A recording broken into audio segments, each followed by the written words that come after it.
बिस्मिल्लाहिर्रहमानिर्रहीम। पंजाब के अंदर तकरीबन 11,000 जो सरकारी स्कूल हैं उनको प्राइवेट किया जा रहा है और बहुत सारे वालिदैन,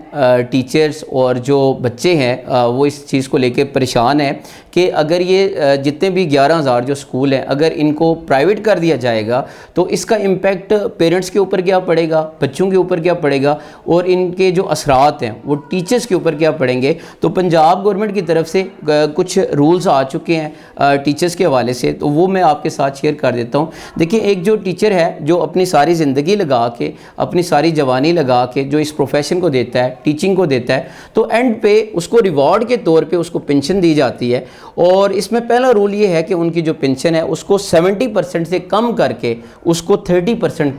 कर दिया जाएगा। और दूसरा रूल ये है कि अगर कोई भी टीचर अपने वो जो 25 ईयर्स की जो जॉब होती है, 25 साल को अगर वो कंप्लीट करता है और एंड पे जो उनको नेट अमाउंट दी जाती है, जो उनको रकम मिलती है, उसमें से 15 जो ईयर्स हैं, 15 साल, उसको माइनस कर दिया जाएगा, उसको 3% के साथ डिडक्ट किया जाएगा। इसका मतलब ये है कि अगर एक टीचर वो 25 साल जॉब करता है, अगर वो जॉब ये 25 साल पूरे करता है तब भी, अगर वो कंप्लीट नहीं करता तब भी उसके 45% जो है उसको जो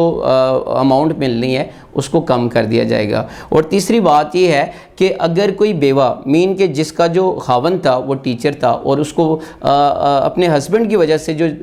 पेंशन मिल रही थी, उस पेंशन को ना वो 10 साल तक कर दिया गया है और 10 साल के बाद वो पेंशन उसकी ख़त्म कर दी जाएगी। इसी तरह जो पेंशन के अंदर हर साल जो इजाफ़ा होता है उसमें हरगिज़ किसी किस्म का इजाफ़ा नहीं किया जाएगा। फॉर एग्ज़ाम्पल, जो अगर एक टीचर है उसकी अगर पेंशन वो 40,000 है तो उसकी जो पेंशन है वो फॉर एवर वो 40,000 रहेगी। उसमें जो इजाफ़ा है वो अलग से होगा, वो उसके अंदर ऐड नहीं होगा। ये सारे के सारे जो रूल्स हैं वो पंजाब गवर्नमेंट की तरफ से हैं। अब आ जाते हैं कि जो पंजाब गवर्नमेंट की जो अपनी कारकर्दगी है वो पिछले कुछ सालों से, उसमें एक ये है कि पिछले 6 साल में आपको याद दिलाऊं कि पिछले 6 सालों में पंजाब के अंदर एक भी सरकारी स्कूल के अंदर भर्ती नहीं हुई और पूरे पंजाब के स्कूल जो हैं उसमें तकरीबन 1,13,000 जो असामियाँ हैं वो खाली हैं। मईन उसके अंदर वो भर्ती हो सकती थी लेकिन अभी तक एक भर्ती भी नहीं हुई पिछले 6 सालों में। इसी तरह पंजाब के अंदर कई स्कूल ऐसे हैं जहाँ पे प्रिंसिपल मौजूद ही नहीं है। अब आप ये देखें कि अगर एक घर हो और उस घर का सरबराह अगर घर में मौजूद ना हो तो उस घर की क्या सूरत हाल होती है, पूरे घर का जो निज़ाम होता है वो दरम बरम हो चुका होता है। इसी तरह अगर एक स्कूल है, अगर एक स्कूल के अंदर प्रिंसिपल मौजूद ही नहीं है तो आप खुद सोचें कि वहाँ पे तालीम का म्यार क्या होगा, वहाँ पे बच्चों की क्या प्रोग्रेस होगी, वहाँ पे डिसिप्लिन क्या होगा। तो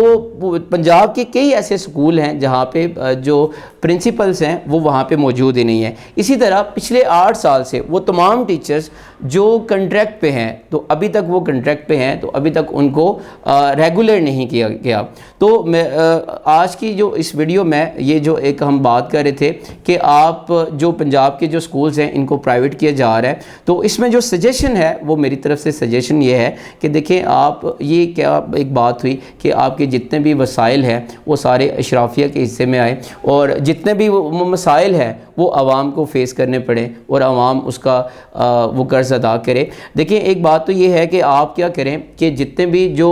स्कूल्स हैं पंजाब के अंदर और उसके जो वहाँ पे जो प्रिंसिपल्स मौजूद नहीं है, तो जो उनकी ड्यूटी सर अंजाम दे रहे हैं तो उनको क्या करना चाहिए, उनको अपग्रेड करना चाहिए। क्योंकि अगर आप ये देखें कि प्रिंसिपल मौजूद नहीं है, प्रिंसिपल की गैर मौजूदगी में वो तमाम की तमाम जो टीचर्स हैं वो प्रिंसिपल के फ़राइज़ अंजाम दे रहे हैं, तो पहला स्टेप तो ये करना चाहिए कि जितने भी वहाँ के जो सीनियर टीचर्स हैं उनको अपग्रेड करके उनको प्रिंसिपल का दर्जा देना चाहिए। और दूसरी बात यह है कि जितने भी पिछले 8 सालों से जितने भी कंट्रैक्ट पे टीचर्स हैं, ऑलरेडी वो कंट्रैक्ट पे हैं, वो काम कर रहे हैं, उनको काम का एक्सपीरियंस है,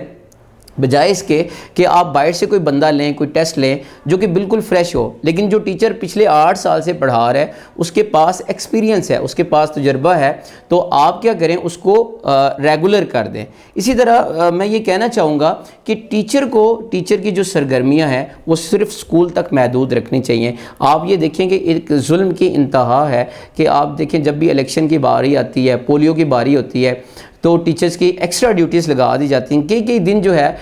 वो टीचर्स जो है वो क्लास में मौजूद नहीं होते, स्कूल में मौजूद नहीं होते, वो ड्यूटीज़ दे रहे होते हैं, वो इलेक्शन की ड्यूटी दे रहे होते हैं, इसी तरह वो पोलियो की ड्यूटी दे रहे होते हैं। तो जितने भी जो टीचर्स हैं उनको जो उनकी सरगर्मियाँ हैं उनको स्कूल तक महदूद रखा जाए। देखें, कोई भी इदारा जो है जब उसकी कारकर्दगी ख़राब हो जाती है, या कोई भी इदारा है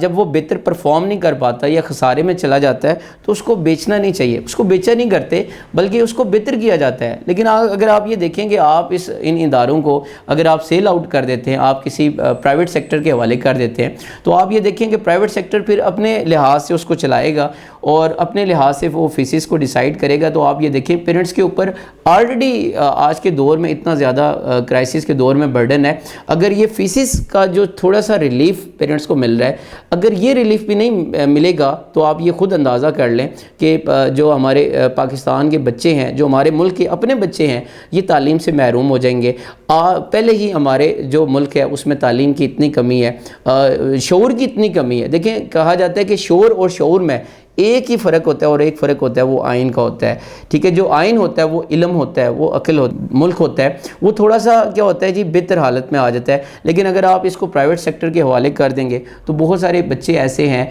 जो कि स्कूल नहीं जा पाएंगे। आप ये देखें, पिछले कुछ 2-3 साल पहले कोविड की वजह से काफ़ी बच्चों का स्कूल जो है वो मिस हो गया था, वो पढ़ाई से हट गए थे। तो अगर ये दोबारा हो जाता है तो बहुत सारी एक लंबी एक लाइन हमारे पास आ जाएगी, एक फहरिस्त होगी जिसमें बहुत सारे बच्चे जो है वो हमारे स्कूलों से बाहर हो जाएंगे। तो मेरी पंजाब गवर्नमेंट से गुजारिश है कि खुदारा इसके ऊपर ज़रा नज़रसानी करें और इसमें ये देखें कि आप किस तरह आप इस इदारे को आप बेहतर कर सकते हैं, कोई दरमियानी रास्ता निकालें और इसको प्राइवेट सेक्टर के हवाले ना किया जाए।